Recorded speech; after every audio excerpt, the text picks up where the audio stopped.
সালামু আলাইকুম। আপনি কি জানেন আপনার ডায়াবেটিস আছে কিনা?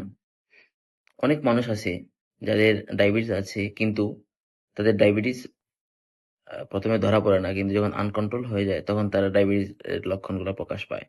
কিভাবে আগে থেকে বুঝবেন যে আপনার ডায়াবেটিস আছে বা ডায়াবেটিসের লক্ষণগুলা কি, কি? কি, কি লক্ষণ দেখে আপনি বুঝতে পারবেন যে আপনার ডায়াবেটিস হয়েছে?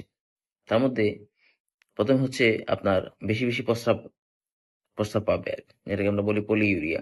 বারবার প্রস্রাবের চাপ দিবে। আপনি আগে ২ থেকে ৩ বার বা ৪ বার প্রস্রাব হইতো। এখন দেখা যাচ্ছে আপনার ৭ থেকে ৮ বার প্রস্রাব করতে হচ্ছে। প্রস্রাবের কারণে আপনার ঘুম ভেঙে যাচ্ছে। বারবার পানির পিপাসা পাবে। বারবার আপনার ক্ষুধা লাগবে। যে খাবার-দাবার খাইলেন, দেখলেন আবার আপনার ক্ষুধা লেগে গেছে। এভাবে এই যে বারবার ক্ষুধা লাগা, বারবার পানির তৃষ্ণা পাওয়া, বারবার প্রস্রাব হওয়া, এগুলো হচ্ছে ডায়াবেটিসের লক্ষণ। আরো অনেকগুলো লক্ষণ আছে। যেমন আপনার যদি কোথাও কাটে, শরীরের কোনো অংশে কাটে, তো এই কাটার ঘা শুকাতে অনেক দিন সময় লাগে। আপনারা দেখবেন শরীর ক্লান্ত লাগতেছে। হঠাৎ করে দেখবেন অনেক ওজন কমে যাচ্ছে।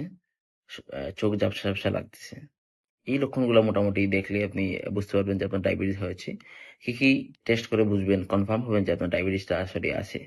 তার মধ্যে একটা হচ্ছে ফাস্টিং ব্লাড সুগার, যেটা ৮ থেকে ১০ ঘন্টা আমরা ফাস্টিং অবস্থায় রেখে পরে টেস্টটা করাই। আরেকটা হচ্ছে আরবিএস বলি, যেটাকে র‍্যান্ডম ব্লাড সুগার। তারপর HbA1c আছে একটা, যেটা ৩ মাসের একটা গড় রেজাল্ট আপনাকে দিবে। একটা আছে oral glucose tolerance test, OGTT। এটা যদি আপনার ডায়াবেটিস সন্দেহ হয় তাহলে আপনার এটা দিয়ে কনফার্ম হতে পারি। এই ইনভেস্টিগেশন গুলো করে এবং এই লক্ষণগুলো আপনি দেখে আপনি কনফার্ম হতে পারবেন আপনার ডায়াবেটিস হয়েছে।